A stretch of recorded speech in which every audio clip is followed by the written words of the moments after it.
Assalamualaikum warahmatullahi wabarakatuh. Bismillahirrahmanirrahim. Wa shalli wa sallim ala habibina nabiyina Muhammadin sallallahu alaihi wasallam wa ala alihi wasallam.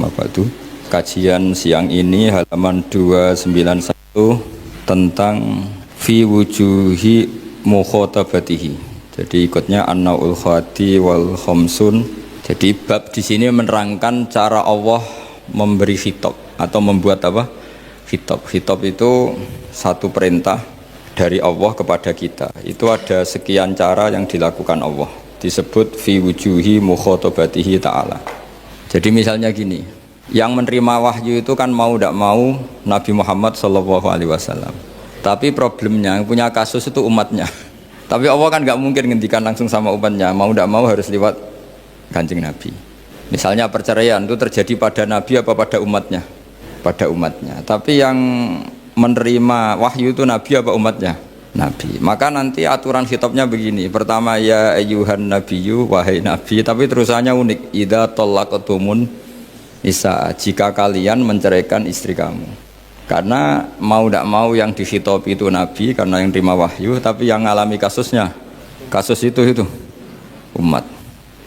Utang yang gitu, Nabi itu tukang utang apa tidak? Kan tidak. Tapi umatnya sering utang. Kadang sampai mati ya ninggal utang.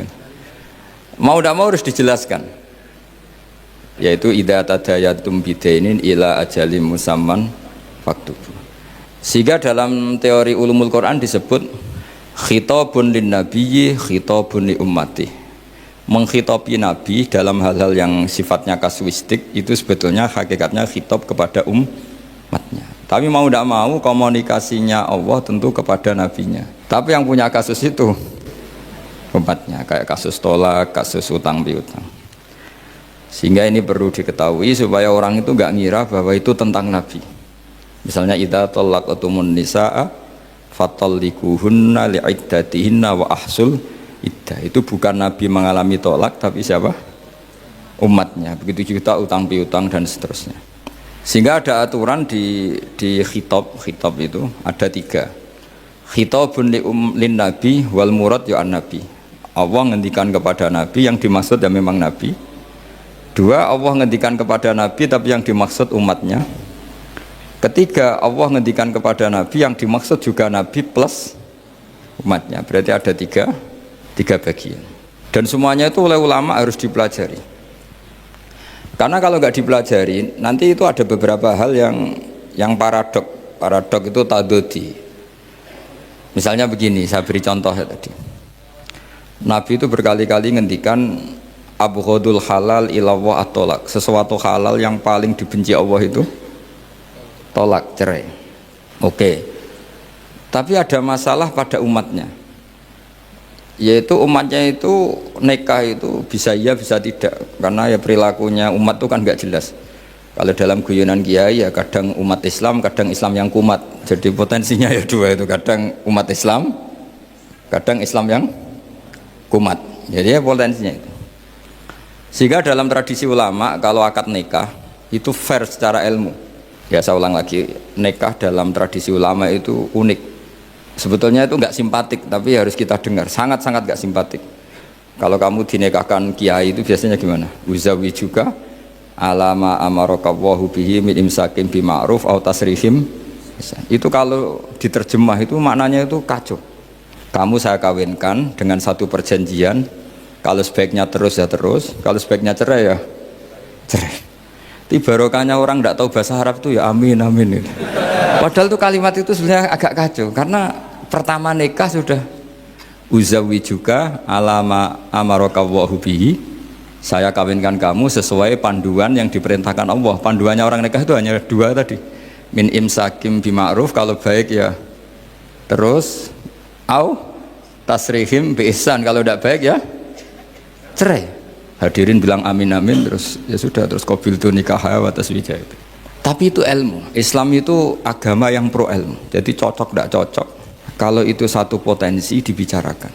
Sehingga setiap khitab kepada Nabi itu terusannya ada kata fa'in tawallau. Muhammad, kamu harus menerangkan Islam itu begini-begini. Tapi kalau mereka menolak ajaran kamu, jadi potensi nerima ya dibicarakan, potensi menolak ya dibicarakan.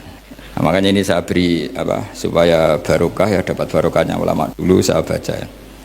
Faidatun qala Ibnul Qayyim. Ibnul Qayyim itu muridnya Ibnu Taimiyah. Ta'ammal khitabal Qur'an tajid malikan lahu al-mulku kulluh wa lahu alhamdu kulluh. Azimmatul umuri kulliha biyadi wa masdaruha minhu wa mawriduha ilaihi. Mustawiyan alal arsy la takhfa alaihi khafiyah. Min aqtari mamlakatihi aliman bima fi nufusi abidihi muttali'an ala asrarihim wa alaniyatihim munfaridun bitadbiril malakah yasma'u wa yara wa yu'ti wa yamna wa yusibu wa yu'aqib wa yukrim. Jadi begini maksudnya, khitab itu otoritas dari minal a'la ilal adna, dari yang lebih kuat ke yang lebih bawah, itu namanya khitab. Kemudian harusnya kita semua sebagai manusia itu sebenarnya orang yang tidak sah memberi khitab, memberi perintah, karena kita sendiri tidak berstatus khalik, pencipta. Jadi misalnya gini, saya janji sama sampean besok datang ke saya, kamu tak kasih uang gitu. Besok saja saya tidak mesti hidup. Jadi janji itu sudah salah, besok saja saya tidak mesti hidup. Kalaupun hidup saja uang saya terbakar atau dicuri orang. Maka di sini dibutuhkan otoritasi khitab, harus diberikan zat yang punya otoritas penuh, yaitu zat yang nggak akan mati, yang nggak akan lumpuh, yang nggak akan mengalami satu gangguan sosial. Sebab itu dalam pandangan ulama tafsir itu punya akibat, saya ulang lagi, punya akibat bahwa hanya Allah yang berhak memberi khitab. Sehingga saking kerennya Allah itu bisa khitabun lil makdum. Ini di sini nanti ada contohnya. Sesuatu yang enggak ada kemudian Allah bilang kun menjadi ada. Sehingga Allah itu enggak bisa dibantah, enggak bisa ditentang, karena bisa apa saja. Karena asbabul qudrah adalah al-khalqu. Kalau dalam ilmu tafsir, kalau sampean dalam ilmu manusia kan gini, sebabnya melihat itu mata. Kalau dalam ilmu tafsir enggak, yang bisa menjadikan Anda melihat itu menciptakan. Saya ulang lagi ya, jadi kalau dalam ilmu tafsir asbabur ru'yah itu al-khalqu, bukan al-basar.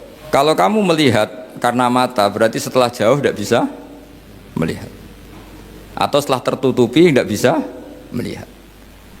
Tapi kalau kamu mengetahuinya karena menciptakan, maka kapan saja bisa melihat. Misalnya gini, saya punya emas 1 gram, kecil sekali 1 gram, saya tanam di dalam Monas, kedalamannya 1 meter. Mbok saya sudah di Jogja, saya tetap tahu bahwa di Monas kedalaman 1 meter ada emas 1 gram. Kenapa? Karena saya yang menciptakan, yang mengatur itu semua. Sehingga setelah saya di Jogja, setelah saya di mana-mana tahu bahwa di Monas itu ada emas 1 gram dalam kedalaman 1 meter. Sehingga Allah ketika mengatakan saya ini zat yang super tahu, itu kata Allah gimana? Ala ya'lamu man khalaqo. Ala ya'lamu ana ta ora ngerti sapa man wong zat khalaqo kang gawe sapa man. Masa orang yang menciptakan kemudian tidak tahu? Jadi awal tahu itu karena menciptakan. Tapi kita ini sudah lama jadi bodoh karena kita tahunya pakai mata. Sehingga kita mengatakan bagaimana orang buta bisa tahu wong dia buta. Kalau dia yang menciptakan tetap tahu. Tadi misalnya orang buta di kamar mandinya masang paku atau masang apa, dia tahu kalau di kamar mandi saya ada paku. Kenapa kok tahu? Karena yang masang saya. Ini penting saya utarakan supaya nanti itu gampang analisis ayat-ayat berikutnya. Otoritas itu, otoritas khitab itu harus diciptakan dulu. Baru setelah punya otoritas, saya ulang lagi, baru punya hak khitab. Nah sekarang enggak, para raja, para presiden, para dosen, para kiai itu sering melancarkan khitab, sementara dia enggak menguasai apa yang akan terjadi. Makanya Allah mengkritik kabura maktan indallahi antaqulu ma la tafalun. Itu salah besar ketika kamu seakan-akan memegang otoritas pada sesuatu yang sebenarnya kamu tuh enggak pernah melakukan, enggak pernah ikut menciptakan. Misalnya jong kowe nak nurut aku sok ben mesti uripmu kepenak. Otoritas itu dari siapa coba? Urip kepenak ya di luar wilayah kita, kehidupan besok juga di luar wilayah kita. Sampai kita kalau mau ke kuburan itu panduannya Nabi gimana kalau berdoa? Apa? Assalamualaikum daraqaumim mu'minin wa inna insyaallahu bikum lahikun. Salam untuk kalian semua dan kita insya Allah suatu saat akan bertemu, insya Allah. Padahal mati itu adalah satu keharusan. Tapi kalau yang di kuburan itu orang mukmin, kita tidak ketemu lagi sama mereka jika kita mati kafir, karena nanti tempatnya beda. Yang satu alamatnya surga, yang satu alamatnya neraka. Maka kata ulama, kata insya Allah di situ adalah kita masih berharap mati dengan status yang sama, sehingga bisa ketemu. Jadi itu artinya gini, di selain Allah itu bilang janji, bilang khitab itu nggak sah. Dulu kan Nabi Muhammad SAW itu saking yakinnya setiap problem itu ada malaikat Jibril datang, saking yakinnya. Suatu saat ada orang Yahudi tanya, Muhammad, kalau kamu Nabi betul, beritahu kami tentang Dzulqarnain, beritahu kami tentang Ruh, beritahu kami tentang Luqman Al-Hakim. Nabi karena reputasi hariannya dipandu Jibril bilang, ya sudah besok datang lagi ke sini tak jawab. Ternyata Jibril nggak datang. Padahal semua ditunggu lama nggak datang sampai utusan. Padahal yang tanya orang Yahudi yang sukanya bully Nabi. Lama nggak datang. Lama-lama protes. Jibril ini gimana? Saya dalam keadaan tertekan malah tidak datang. Datang Jibril dengan tanda kutip nyalahkan. Yaitu ada ayat wala taqulanna li syai'in inni fa'ilun dzalika ghadan illa ayyasha. Jangan katakan besok bisa melakukan sesuatu tanpa mensandarkan itu semua kepada kekuasaannya Allah Subhanahu wa ta'ala. Akhirnya semenjak itu Nabi mensyariatkan kalau kamu janji harus mengatakan insya Allah. Ya kenapa ini saya katakan penting, karena nanti khitab di Quran itu supaya proporsional ya. Sekarang banyak orang memahami Quran tapi nggak mau mempelajari ilmunya apa? Quran. Termasuk ilmunya Quran tadi ya, ada 3 ingat ya. Khitabun lin nabi itu bisa saja khitabun li ummati, yaitu dalam kasus-kasus yang Nabi tidak ngalami kasus itu tapi yang ngalami umatnya. Nah kenapa khitabnya tetap kepada Nabi? Karena yang bisa komunikasi dengan Allah itu hanya Nabi. Makanya bisa dilihat di ya Yuhan Nabiyu itu mufrad mudzakkar. Nabi Muhammad itu satu orang yang berstatus lelaki. Kemudian idza talaqtum itu kalian semua. Harusnya kan kamu, karena dari satu orang ke satu orang, tapi ini enggak. Wahai Nabi, jika kalian umatmu gitu. Jadi karena yang alami tolak itu umatnya. Terus kedua, khitabun lin nabi, dan yang dimaksud itu memang Nabi, kayak sholat tahajud. Sholat tahajud itu sholat yang memang untuk Nabi ya. Karena tahajud yang menjadikan punya hak syafaat itu hanya Nabi. Sehingga ngendikane ulama, Nabi itu wajib tahajud, tapi kalau umatnya hanya sunat tahajud. Jadi Nabi itu termasuk ya kelebihannya sekaligus bebannya wajib apa? Tahajud. Tapi bagi umatnya sunat. Kenapa? Karena Nabi ingin sekali punya hak syafaat. Kemudian sama Allah diberi instruksi, diberi syarat wa minal laili fatahajjat bihi nafilatallak asa ayyab'atsaka rabbuka maqama mahmuda. Muhammad, kalau malam kamu harus tahajud supaya kamu nanti diberi hak syafaat. Itu kalau umatnya tahajud nggak boleh sampai diteruskan ayat-ayat sa'ayat asuka, karena kamu tidak punya hak syafaat. Disyafaati saja tidak mesti.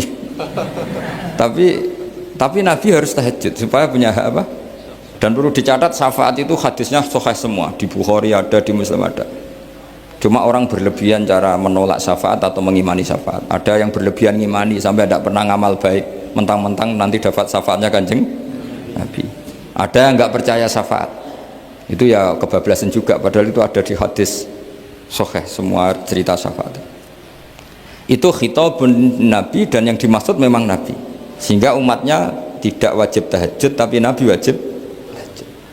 Terus ketiga, khitabun lin Nabi sekaligus khitabun li ummati, itu yang dimaksud di hadis Arba'in Nawawiyah, wa inna wa ta'ala amaral mursalin bima amaral bil mu'minin, atau dibalik amaral mu'minin bima amaral bil mursalin, dibolak-balik sama, yaitu para nabi ya dikhitabi memakan sesuatu yang thayyibat.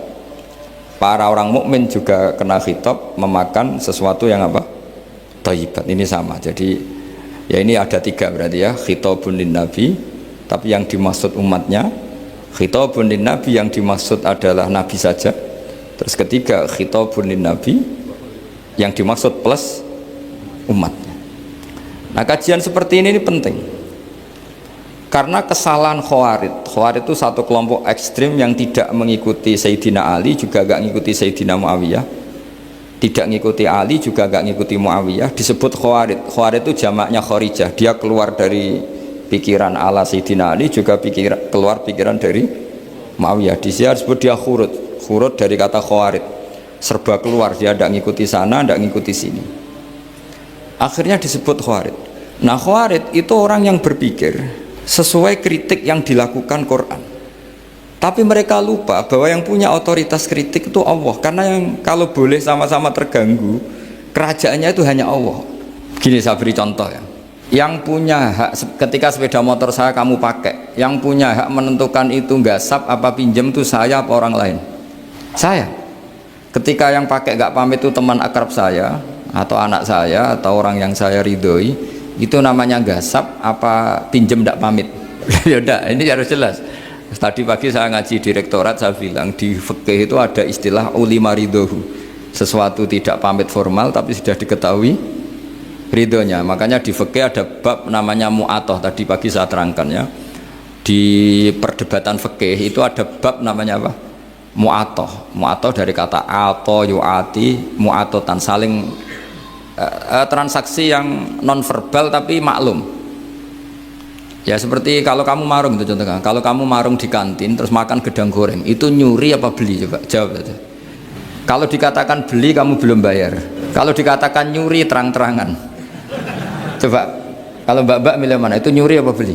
Kalau beli belum bayar, kalau nyuri kok terang-terangan ya. Nggak nyuri apa beli? Jadi ada gedang goreng di warung, kamu datang langsung makan, ada kerupuk dimakan, ada telur asin dimakan, itu nyuri apa beli? Nah, itu kalau orang fikih dibabkan kitabul bai'il mu'atoh, akad beli lewat jalur mu'atoh. Menurut Imam Abu Hanifah seperti itu dikatakan beliau pakai dalil al-adat muhakamah, bahwa adat itu berposisi seperti hukum. Karena posisi di warung, maka ngambil di situ dianggap memulai akad jual beli. Tapi karena ini sesuatu yang potensi masalah, Imam Syafi'i mengatakan itu enggak baik, enggak sah. Karena nanti kalau asumsi kamu gedang goreng itu 1000, ternyata diregani 5000 kan mangkel. Nah itu, resikonya di situ. Ya kan? Tapi kalau misalnya itu dikatakan, makanya Imam Syafi'i mengatakan itu profesional, itu namanya ghormu. Ketika Anda bayar 5000, itu namanya tebusan kesalahan. Jadi Imam Syafi'i melihat itu tidak jual beli, tapi tebusan kesalahan. Sehingga kalau saya jadi hakim, misalnya pembeli bilang asumsi saya 1000 Gus, terus kata baek, kata penjual enggak Gus, itu tak jual 5000, saya harus memenangkan baek. Memenangkan siapa? Penjual, karena penjual adalah pemilik gedang goreng itu, dan posisi yang makan adalah perusak barang orang lain. Gitu. Sehingga dimenangkan penjual, ya dimenangkan penjual. Kenapa dimenangkan? Karena cara berpikir fikih, karena dia yang punya otoritas itu, punya otoritas kepemilikan. Itu dalam fikih madzhab apa? Syafi'i. Nah, itu penting dalam analogi surga dan neraka. Orang Khawarij itu kalau ada orang dosa, itu dikatakan sudah tidak Islam lagi, dia sudah keluar dari Islam. Orang dosa itu wajib disiksa oleh Allah. Mereka bilangnya ya wajib. Dalam kelompok Islam itu ada kelompok namanya Khawarij, orang yang sangat ekstrim dalam berpikir. Dia mengkafirkan orang yang melakukan dosa apa? Besar, dihukumi kafir. Tapi pendapat ahli sunnah enggak, orang dosa besar ya dosa saja, tapi tidak usah dihukumi kafir. Kenapa? Cara berpikir ahli sunnah, surga neraka itu milik Allah. Kalau yang punya saja tidak apa-apa, ngapain ada yang ribet? Yang punya surga neraka itu Tuhan, dan Tuhan memanggil-manggil orang yang salah itu disuruh tobat. Anibu ila rabbikum, wahai hambaku yang berlebihan, yang masih dosa, ayo kembali ke saya. Kapan saja kembali ke saya tak terima.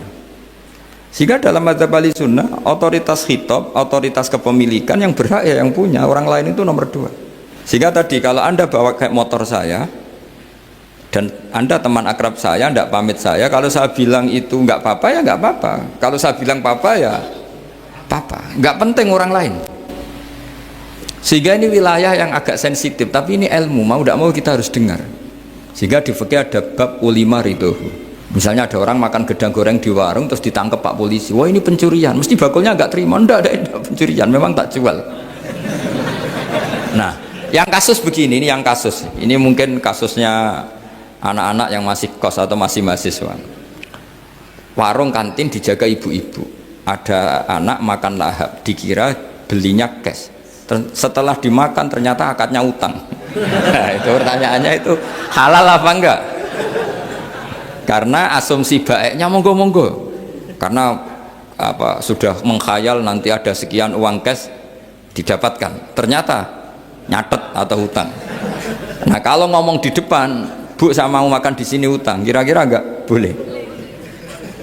Wah itu ada sekian PR, makanya saya sering muji orang-orang yang enggak alim. Enak-enak orang tuh orang enggak alim karena enggak kesulitan seperti ini. Kita sebagai peneliti fikih itu sering kesulitan. Nah sama Anda misalnya naik Grab atau naik taksi atau apa, ketika Anda naik itu posisinya gasap apa pinjem, dikatakan akad sewa belum bayar, dikatakan pinjem nanti harus bayar.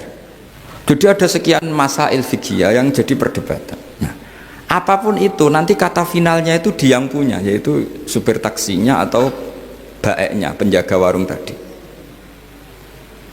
Sehingga hukum itu bagi orang lain sudah tidak sah kecuali bagi yang punya. Nah di sini ini kelihatan benarnya mazhab ahli sunnah wal jamaah. Ahli sunnah mengatakan apapun salahnya seseorang setelah dia beragama Islam itu wilayahnya Allah. Kita tidak bisa berbuat apa-apa.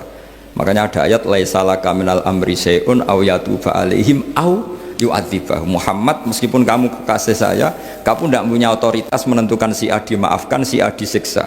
Otoritas itu hanya bagi saya kata Allah. Sehingga banyak orang yang Nabi kurang srek karena membunuh pamannya Hamzah malah dikasih tobat sama Allah, namanya Wahsy.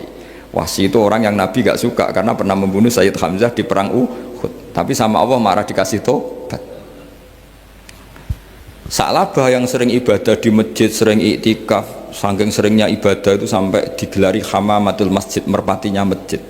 Tapi na'udzubillah beliau malah berakhir dengan su'ul khatimah. Kita tidak pernah tahu. Kenapa begitu? Karena begini, wilayah yang absolut itu hanya milik Allah Subhanahu wa Ta'ala. Sehingga Nabi kalau ketemu Wahsy ya bilang, iman kamu sudah saya terima, Islam kamu sudah saya terima, tapi saya ini manusia, tolong sembunyikan wajahmu dari saya, karena kalau saya ingat kamu itu mangkel, karena ingat kamu pernah membunuh Hamzah. Tapi saya sebagai Nabi harus nerima iman kamu, karena Nabi itu gak boleh dendam. Tapi kalau mangkal-mangkal sedikit kayaknya agak boleh mungkin ya, mungkin itu ya. Tapi profesional, Nabi sebagai manusia nggak berkenan melihat Wahsy, tapi sebagai Nabi legowo terhadap imannya Wahsy. Tapi Allah sendiri yang ngendikan laisa laka minal amri syai'un aw yatuba. Coba orang munafik, kayak apa salahnya orang munafik? Tapi ketika Allah ngendikan tentang orang munafik gimana? Wa yu'adzibal munafiqina in sa'a aw yatuba.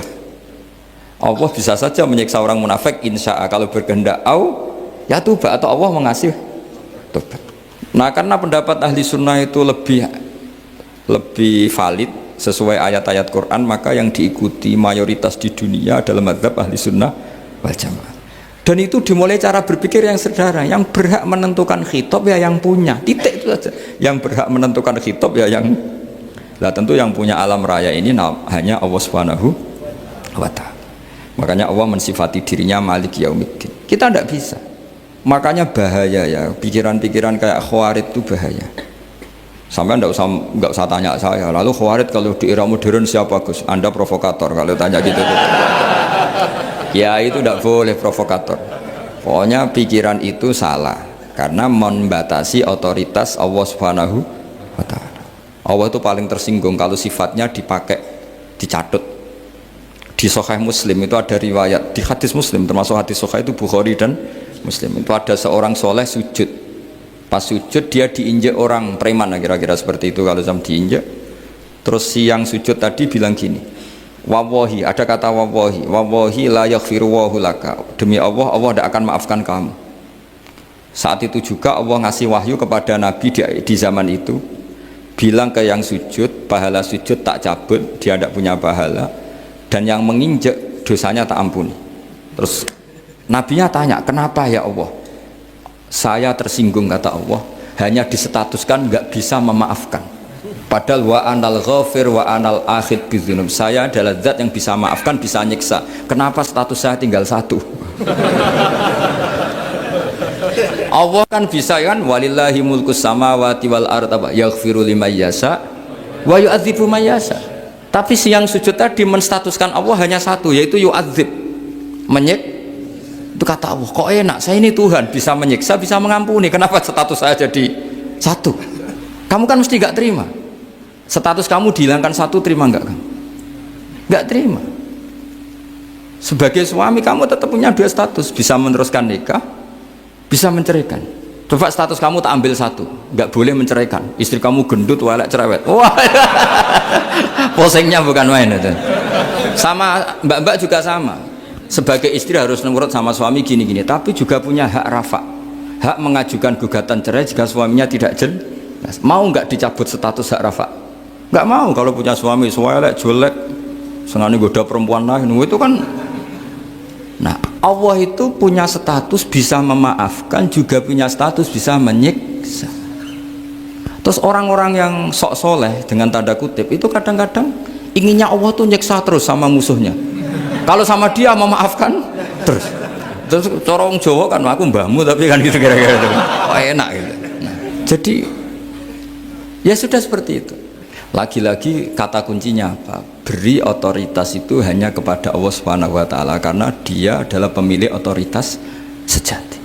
Sehingga zaman Nabi siapa saja itu ya mungkin orang kayak apa dulu Khalid bin Walid. Perang Uhud kalah itu panglimanya orang kafir zaman itu siapa? Khalid bin Walid. Dan dia melakukan pembunuhan masif zaman itu, tapi dia dikasih tobat, namanya Khalid bin Walid. Tapi Sa'labah yang tukang di masjid kadang berakhir seperti itu. Ya sudah, akhirnya kita mau tidak mau ya sudah introspeksi. Sampai sesoleh apapun kita selalu diajarkan doa ya muqallibal qulub tsabbit qalbi ala dini. Karena kayak apa kalau hati kita dibolak-balik? Karena cara berpikir tentang Islam dan tentang ateis atau tentang kekafiran itu mirip satu visi. Makanya hati-hati mahasiswa karena senangnya berpikir sendiri. Ada ngelantur kemana-mana. Saya beri contoh. Sampean kalau sekarang masih miskin berbahagialah. Karena miskin itu mudah jadi orang dermawan. Kalau orang sudah kaya itu ribet. Coba misalnya sampean jadi santri saya, tak contohkan. Biasanya santri kalau sama kiainya akan loyal. Kamu miskin punya ayam 2, tak minta 1 boleh enggak? Boleh, padahal itu 50%. Ya, terus punya uang 100.000, tak minta 50.000 kira-kira boleh enggak? Boleh, padahal itu 50%. Tapi kalau kamu kaya, punya uang 1 miliar, tak minta 500 juta, boleh enggak kira-kira? Padahal itu berapa? 50%. Gampang mana dermanya orang kaya sama orang miskin? Untuk mengamal 50, itu mahasiswa yang masih miskin-miskin, uangnya hanya 100.000, neraktir temannya habis nggak masalah. Padahal itu berarti 100%. Uangnya 50.000 diminta temannya dikasihkan semua. Padahal itu aset satu-satunya. Nah, Sa'labah itu cara berpikir gitu sehingga Allah tersinggung. Saya beri contoh ya, Sa'labah itu singkat cerita kan kalau habis jamaah salam langsung lari pulang. Terus ditanya sama Nabi, kenapa kamu kesusu pulang gitu? Istri saya di rumah masih belum pakai baju karena gantian sama saya. Saking miskinnya tuh baju itu gantian. Sama nggak usah bayangkan lalu di rumah telanjang kayak apa, berarti kamu porno. Kamu porno berarti, tidak boleh suruh. Pokoknya ceritanya seperti itu, tidak usah lari, gantian pakai itu. Singkat cerita, ya Rasulullah, saya ini didoakan kaya. Sampai 3 kali Nabi bilang bisa saja miskin itu lebih baik bagi kamu. Lama-lama sampai memaksa Nabi, akhirnya Nabi berdoa. Terus beliau kaya. Dan Sa'labah agak salah, dia nggak minta paket kaya barokah, tapi mintanya kaya saja, diturutin kaya. Pertama punya kambing di pegunungan ya, kalau di Arab itu kan kambing diletakkan di Jabalen, Mabinal Jabalen, di antara 2 lembah itu 40 sampai 80 sampai 4.000. Singkat cerita ketika 40 Nabi sudah memerintahkan sahabat diminta zakat. Berarti kalau 40 itu 1, kalau 80 kira-kira 2. Ya sudah gitu. Sebetulnya ketika 40 kalong 1 terkurangi 1 zakat itu kan ringan karena masih 39. Ya kayak tadi kamu punya uang 1 juta, Jangan 1.500.000 sudah agak berat kamu. Tidak, gini saja, tak beri contoh betapa mudahnya dermawan bagi orang miskin. 1 juta itu kan zakatnya berapa? 25.000 ya. Rubul usyur kalau dalam bahasa Arab itu berapa?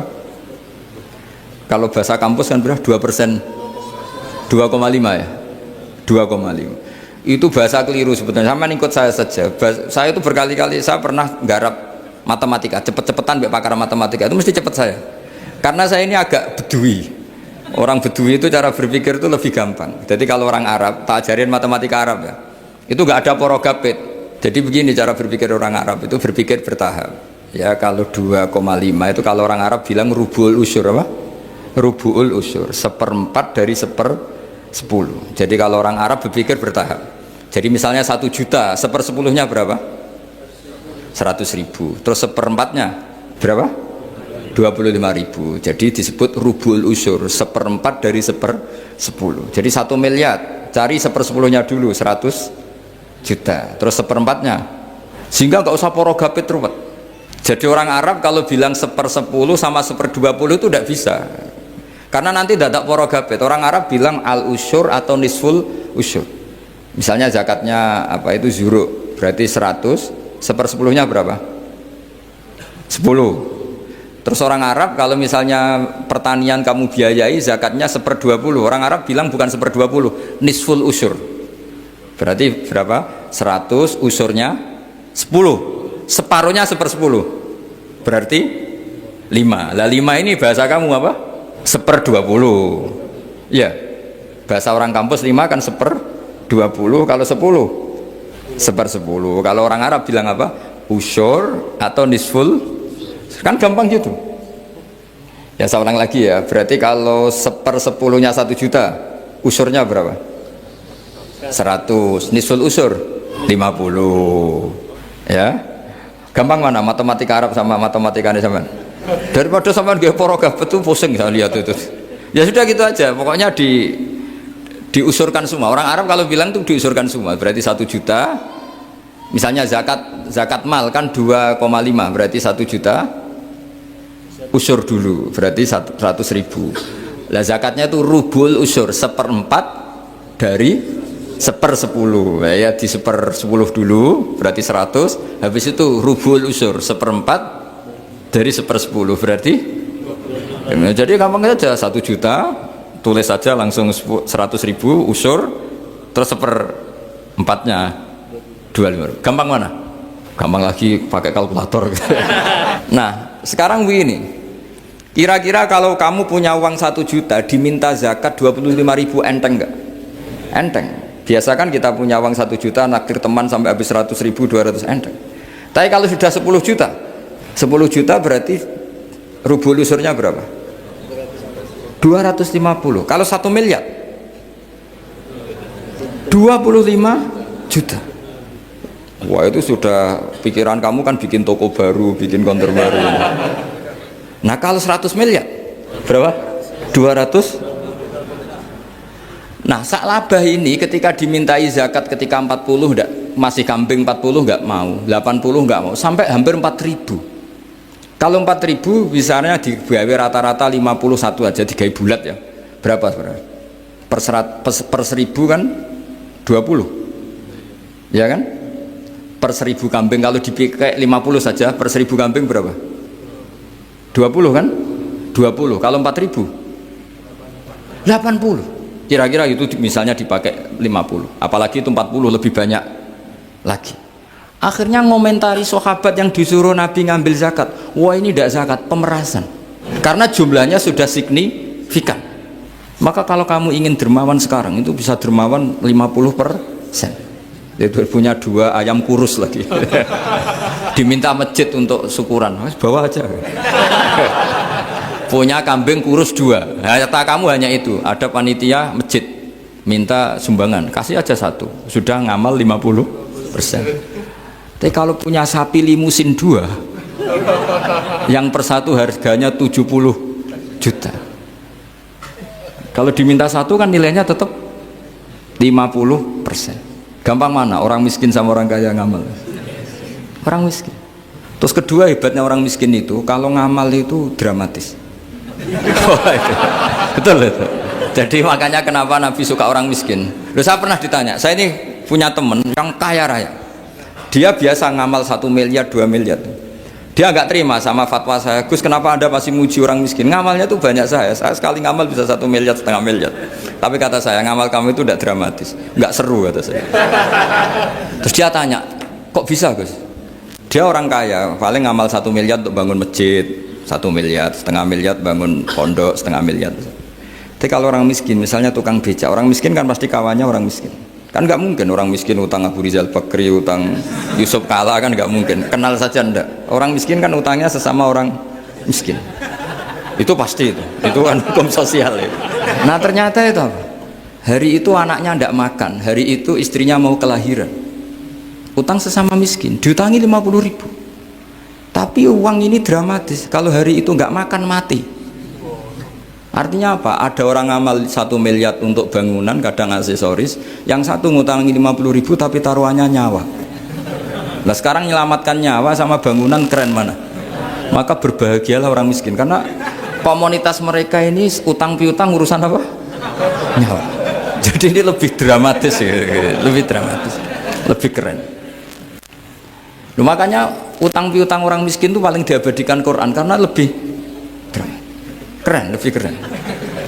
Karena nyawa apa? Loh saya ini kan termasuk kecil sudah kiai agak keren, sudah kiai agak mapan. Itu kalau orang-orang kaya nawarin saya paling Gus nggak ganti mobil, nggak ganti aksesoris mobil itu nggak keren. Al-Nadikan tetap ngamal pun nggak keren. Tapi kalau orang miskin, saya sering kan dengar cerita mereka orang itu ngeri. Kayak cerita yang diabadikan Quran itu, wa yu'thiruna ala anfusihim walau kana bihim khassasah. Itu Nabi mengumumkan saya punya tamu tapi hari ini saya tidak bisa hormat tamu. Ada sahabat yang usul, saya ya Rasulullah, perlu dicatat dulu di Arab tuh nggak ada warung, nggak ada GoFood, nggak bisa kamu pesen online terus, wah nanti delivery gitu nggak bisa. Nah terus akhirnya datang ke rumahnya, datang istri saya ada makanan, ada hanya untuk jatahnya bayi. Terus ya sudah, bayinya kamu tidurkan supaya jatah itu dimakan tamunya Rasulullah. Tapi kan jatahnya orang satu, tamunya kan malu kalau nggak ada yang nemanin. Terus ya sudah, lampunya dimatiin, pura-pura kamu nemanin. Terus yang satu ya ada piring sama sendok, pura-pura nemanin, yang satu makan betul. Itu diabadikan Quran. Karena apa? Dramatis gitu.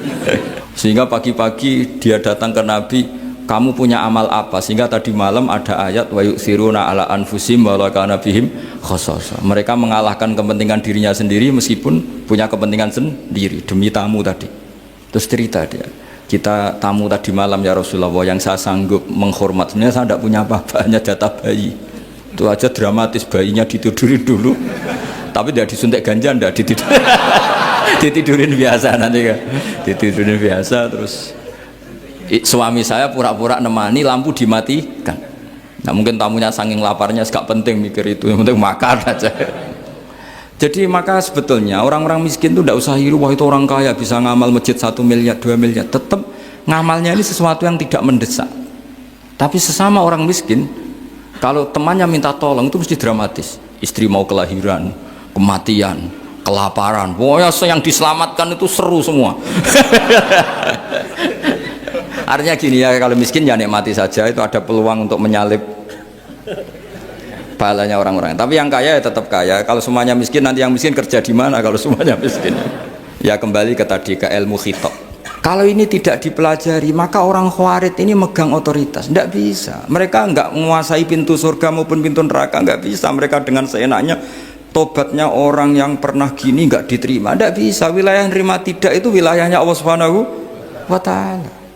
Sehingga kita tetap berpendapat sesuai eksplisit yang ada di Quran. Walillahi mulkus samawati wal ardi, apa? Yaghfiru liman yasha wa yu'adzibu man yasha. Sehingga nggak boleh kita pegang otoritas agama, nggak boleh. Kita hanya bisa menjelaskan. Kalau pegang nggak boleh. Misalnya saya dengan sampean surganya dulu mana? Bisa saja dulu jenengan. Kok bisa Gus? Iya kan? Mungkin wah keren ngaji tawaduk mau. Mungkin saya dari bab tawaduk keren sampean. Di bawah saya di atas, di bab tawaduk keren sampean. Jika kalau surga kok jalurnya tawaduk, mesti dulu sampean. Karena sampean di bawah saya di atas. Tapi saya nanti protes sama Allah. Protesnya gini, posisi saya diperintah ya Allah. Gayanya mereka duduk di bawah, tapi merintahkan saya supaya mau mengajar. Jadi nggak ada sopan-sopannya, karena mereka merintah ya. Nah, terutama di PPI ya Pak. Oh itu nggak sopan sekali kan pemerintah. Sehingga kalau yang dipandang, makanya masyhur itu kan, ada wali itu yang satu jadi wali karena sholat di shaf awal, keren kan, shaf awal fadilahnya utamanya kan luar biasa. Yang satu kalau sholat tuh di belakang terus, tapi juga jadi wali. Yang depan agak protes, ya Allah kenapa ini jadi wali padahal sholatnya di belakang. Jawabannya lucu yang di belakang. Kenapa? Saya itu malu, saya ini masih banyak dosa, banyak salah, kok di depan kok kayak suci sendirian. Jadi kalau kamu sowan sama raja atau sama kiai, yang paling depan itu kan yang kepedean, dia milih yang belakang jadi sopan, masih agak terlalu deket gitu. Orang itu tidak pernah tahu, kadang-kadang Allah itu kita tidak pernah tahu. Andai kan boleh dibahasakan, kita tidak pernah tahu cara berpikir Tuhan. Jadi Allah itu zat yang mau, ya itu tadi otoritasnya penuh. Makanya saya pernah cerita di mana-mana, di kitab-kitab yang saya baca itu ada 2 orang yang ahli neraka, sudah di neraka. Ini sekaligus ijazah, saya ulang lagi sekaligus ijazah, bisa dipraktekkan nanti itu. Setelah itu 2 orang ini dipanggil ke surga sama Allah. Allah itu tanyanya ya aneh, enak di neraka? Ya udah enak di neraka. Ya gak enak di neraka kok ditanya enak enggak, ya gak enak. Ya sudah kembali lagi ke neraka, lari kencang-kencang, lari menuju neraka, lari. Sama Allah dipanggil lagi, loh kenapa kamu semangat? Ya Allah, saya ini kapok, saya ini trauma. Dulu ketika engkau perintah, saya ini lelet sekali, disuruh sholat lelet, disuruh zakat lelet. Maka ini dengan perintah saya semangat supaya nggak ngulang kesalahan yang sama. Akhirnya sama Allah dipanggil, ya sudah di surga aja, di surga. Karena semangat lari menuju neraka. Maka ini ijazah, nanti kalau di mahsyar ya kamu dipanggil, ayo masuk neraka, harus apa? Semangat, harus semangat. Oke Gusti, semangat. Lah repotnya kalau nggak dipanggil lagi. Akhirnya barokahnya semangat itu dia di surga. Kita tidak pernah tahu cara berpikir Tuhan, nanti kan boleh dibahasakan seperti itu. Yang satu, ayo kembali lagi ke neraka, tolah itu, jalan noleh lagi, sampai itu nggak semangat noleh lagi. Terus ditanya sama, kenapa kamu tolah gitu? Saya tidak pernah ngira ya Allah ketika engkau panggil di surga kemudian engkau kembalikan lagi ke neraka. Ya sudah kamu di surga saja, barokahnya husnudzon.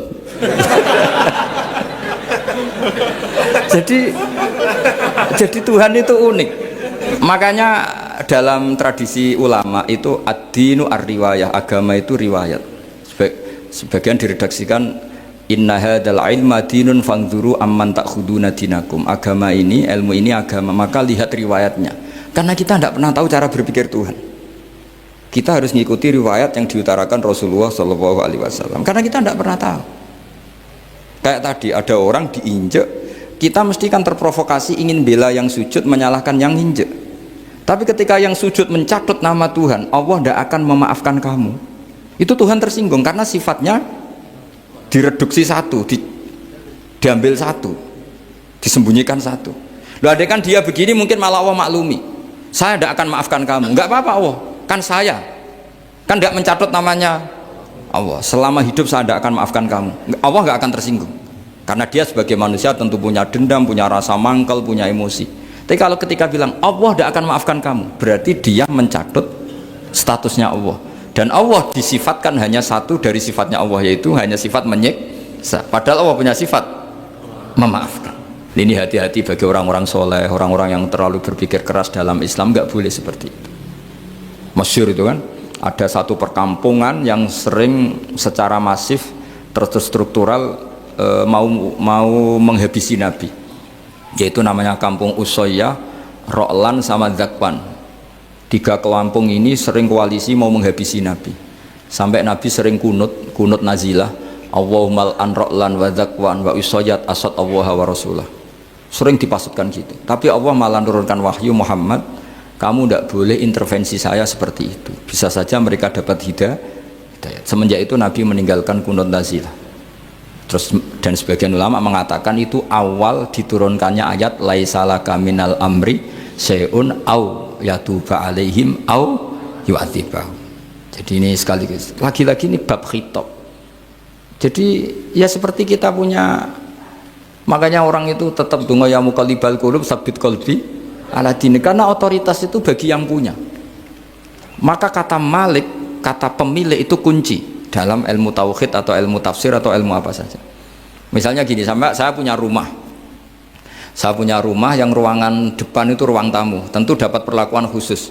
Sering steril, sering bersih, bahkan dihias pakai bunga, pakai macam-macam. Ruangan tengah biasa, ruangan belakang buat buangan sampah, buat WC, buat macam-macam. Sah apa enggak? Sah. Kenapa? Karena saya pemiliknya. Apa? Karena saya. Tapi kira-kira yang sedang di ruang tamu, tanah yang sedang di ruang tamu yang dimanjakan juga enggak boleh kumol luhur. Bisa saja suatu saat saya rubah pikiran, rumah saya tak balik dari menghadap utara ke selatan.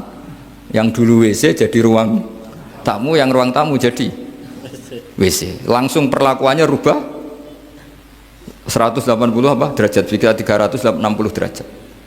Nah itu yang di sini nih, kenapa orang soleh pun tetap takut sama Allah, karena Allah tuh yaf'alu ma yasha, bisa melakukan apa saja. Sehingga tradisinya ulama ketika zaman ini sudah rusak seperti ini, ulama-ulama tidak ada yang khawatir, karena Allah mensifati dirinya al-hadi sebagai zat penunjuk. Coba kita sudah tidak ditungguin nabi, nggak ditungguin wali, nggak ditungguin orang-orang soleh dulu, tapi agama itu ya jalan sampai sekarang. Ada orang ngaji, ada orang sholat, ada orang zakat. Andaikan agama itu diserahkan manusia, sudah kita tidak bisa mempertahankan agama ini di zaman seperti ini. Tapi karena Allah itu al-hadi, zat yang memberi petunjuk, dan sifat Allah Ta'ala pasti tata'atsaru bi khalqih, pasti ada akibatnya di makhluk. Seperti Allah mensifati dirinya ar-razzaq, yang memberi rizki. Buat zaman buyut-buyut perang dijajah Belanda ya tetap makan, ya tetap kawin. Kadang istrinya banyak, padahal zaman jajan Belanda. Kita nggak dijajah aja susah. Dulu itu babah kamu istrinya 1 atau 2, buyut-buyut kamu banyak yang 2, padahal miskin. Karena Allah mensifati dirinya ar-razzaq. Buat keadaan kayak apa orang tetap dapat rizki. Begitu juga Allah mensifati dirinya al-hadi. Buat keadaan dunia rusak kayak apa tetap ada yang dapat hidayah. Jadi kamu tidak usah khawatir terhadap agama ini, karena Allah mensifati dirinya apa? Al-hadi, zat yang memberi petunjuk. Kayak apa Amerika, kayak apa Korea. Saya itu pernah di Korea, katanya negara ateis. Di sana TKI yang nyari uang, ternyata di sana itu bikin masjid. Coba kalau Allah menghendaki, di Korea ada masjid. Karena bikin masjid nggak boleh, kalau nyewa boleh. Jadi Korea itu ada satu aturan kayak di Jepang, kayak di umumnya negara maju, yang sudah fungsi sosial itu tetap sosial, nggak boleh menambah yang baru. Jadi kalau dari gereja dibeli masjid boleh, tapi kalau tanah lapang dipakai masjid nggak boleh, karena ngurangi tanah. Tapi kalau dari gereja jadi masjid boleh, dari bar untuk masjid boleh, dari pantai asuhan jadi masjid boleh. Pokoknya yang fungsi sosial. Saya pernah ngaji di masjid itu, bawahnya bar, atasnya gereja, atasnya lagi masjid. Kadang ya balik masjid dulu, bar, baru gereja. Karena memang yang sudah kawasan sosial ya kawasan publik ya untuk publik. Kita tidak pernah mengira kalau di sana ada tauhid. Tapi Allah itu al-hadi, apa? Allah itu al-hadi. Sehingga ya delala ada orang Indonesia kerja di sana, terus nuraninya tersiksa kalau tidak ada tempat sujud. Akhirnya mereka urunan bikin masjid. Itu banyak yang santri saya sering ngaji saya. Ya saya ulang lagi ya. Jadi cara mikir khitab sama Allah gitu dulu ya. Enggak boleh kamu berpikir khawarid yang membatasi kekuasaan atau hidayatnya Allah Subhanahu wa ta'ala, karena kita tidak pernah tahu. Sa'labah ngomong gitu itu masalah besar, karena mengatakan kekasihnya Allah itu pemungli. Karena tadi wah ini tidak zakat lagi tapi apa, pungli, ini apa, pemerasan. Karena tadi jumlahnya sudah sekitar 4.000, zakatnya kan banyak sekali. Makanya saya mohon, saya model di UI itu setuju kalau zakatnya dimulai dari kecil lebih ringan. Misalnya kita gaji 1 juta dipotong 25.000 kan ringan. Tapi kalau gaji kamu 1 miliar kan mendingan untuk bayar supir, buat yang jaga gudang, kan mesti pikirannya sudah macam-macam daripada dipakai zakat. Ya, jadi diantara menganalisis Quran adalah apa? Dudukkan Allah sebagai malikul umur kulliha, yang menguasai semua urusan. Tapi kalau kita apapun hebatnya hanya sebagai ulama, hanya sebagai mufti, hanya sebagai kiai, itu tidak punya otoritas. Sehingga misalnya banyak kan, misalnya anak yang kita cintai, kita modali malah bangkrut, yang tidak kita modali malah kaya, karena urusan tidak di tangan kita tapi di tangan Allah Subhanahu wa Ta'ala. Masjid juga gitu, masjid yang dikelola secara sehat, ramai jamaahnya gini-gini, itu dikelola oleh manajemen. Ada masjid yang kelihatannya sepi, jamaahnya ya sedikit apa, tapi kadang-kadang diridhoni Allah. Kenapa? Karena masjid itu nggak menjadi problem sosial bagi komunitasnya. Saya beri contoh, masjid ramai tentu baik, nggak perlu saya ceritakan, karena masjid ramai itu ya mesti baik. Masjid yang banyak jamaahnya tentu baik, itu nggak usah dibicarakan. Tapi ada beberapa masjid yang sepi, tapi Allah itu suka. Kenapa? Karena lembaga agama itu nggak boleh mengganggu sistem sosial. Jadi kita tidak pernah tahu cara berpikir Nabi. Yaitu banyak kan sahabat habis sholat duhur ba'diyah di masjid, qobliyah di masjid. Apa kata Nabi? La taj'alu buyutakum kuburan, cung nak apik aja mbok entek-entekno ning masjid. Omam ya bagai keapian. Rumah kamu jangan jadikan kuburan. Jadi sholat sunatnya di masjid, ba'diyahnya di masjid. Pulang-pulang tanya, "Mah, makannya di mana?" Terus marah-marah karena kurang disediakan makanan. Kan lucu kan? Di masjid qobliyah, ba'diyah, pulang-pulang tanya apa? Makanan. Tersinggung lagi kalau belum disediakan. Akhirnya apa? Anak-anak kita yang kecil kenangan melihat bapaknya itu apa? Bapak itu orang yang kalau dari masjid tanya makanan dan marah kalau tidak kesampaian. Coba kalau kamu datang dari masjid sholat, kenangan anak kamu apa? Bapak itu orang yang kalau datang dari pergi sholat. Sehingga kenangan anak-anak kita ini melihat kita sholat sujud di rumah. Sehingga Nabi membahasakan apa? Jangan jadikan rumah kamu sebagai kuburan, kasih jatah sholat. Sehingga ulama mengatakan jamaah itu paling baik itu di masjid untuk jamaah fardu. Untuk sholat sunat beberapa malah sebaiknya di rumah. Sehingga saya ini sebagai kiai ya sering bingung. Bingungnya kadang ada orang terlalu overacting, ingin masjidnya ramai sehat. Yang satu enggak. Saya ini sering dipamiti. Ya saya akhirnya bingung. Bingungnya ya barokahnya ngalim itu bingung. Kalau nggak ngalim malah nggak bingung. Karena ya sudah harus gitu. Sampai tak beritahu ya. Nabi awal ngendikan itu ju'ilat lanal ardu kulluha masjidan. Semua tanah Allah itu hakikatnya masjid. Apalagi ini rumah kita. Anak kita biar menyaksikan saat kita sujud, saat kita baca Quran, saat kita ngaji. Kalau semua ini di masjid, kemudian Anda di rumah taunya makanan, menuntut ngopi, menuntut kenangan di keluarga kita kurang baik. Makanya Nabi membahasakan apa? La taj'alu buyutakum kuburon. Jangan jadikan rumah kamu sebagai kuburan. Apalagi ada pepatah lagi, al-ummu madrasatul ula. Ibu adalah madrasah pertama. Coba kalau kita ngajarin Quran di rumah, ya tentu masjid ya tetap ada kegiatan, tapi jangan sampai mematikan rumah. Sehingga kita sebagai ulama itu ada masjid ramai ya seneng, ada masjid setengah ramai ya nggak apa-apa, asal efeknya menyebar ke masyarakat. Jadi ramainya masjid ya baik, tidak ramai kalau yang ramai ibadah di rumah-rumah juga baik. Maka dulu zaman Nabi Musa malah istilahnya waj'alu buyutakum qiblata wa aqimus sholat. Jadikan rumah kamu sebagai kiblat, sebagai tempat ibadah. Coba kenangannya Nabi kalau sholat malam itu di rumah apa di masjid? Di rumah. Sehingga Aisyah punya kenangan sampai hatta waromat kodamau, sehingga kakinya Nabi bengkak. Dan Nabi alami saja. Kamu kira Nabi sholat punya kayak anak-anak sekarang kan yang ada ruang sholat, ternyata hanya dipasang sajadah sama tasbih, nggak pernah dipakai. Kalau Nabi enggak, yang dipakai Sayyidah Aisyah itu ya tempat sholat. Sehingga kata Aisyah, Nabi itu sholat di tempat tidur saya. Kalau Nabi sedang berdiri, kakiku tak selonjorkan. Kalau Nabi sujud, kakiku tak ingkretkan. Ya di tempat Sayyidah Aisyah tidur itu Nabi sholat. Pas berdiri kan berdirinya Nabi lama, Aisyah selonjor. Pas Nabi mau sujud, kakinya diingkretkan. Segampang itu Nabi. Akhirnya apa? Kenangannya Aisyah sebagai istri itu doa-doa tahajud, doa-doa. Coba kalau Nabi tahajudnya di masjid, Sayyidah Aisyah tidak punya kenangan doa-doa apa? Tahajud. Sehingga kita harus ngikuti ngaji. Kalau nuruti teori ya, sholat itu ibadah. Sebaiknya kalau ibadah ya di tempat ibadah. Tidak seperti itu cara pandang. Kata Nabi, semua buminya Allah adalah saksi kita ketika ketemu Allah. Semakin saksi itu banyak, maka semakin baik. Maka kalau sholat sunat, kesunatannya itu pindah-pindah tempat. Tapi ya jangan terlalu habis di sini terus pakai mobil ke sana gitu. Iya, kalau pas di perempatan ada orang cantik nggak jadi diterusin nanti.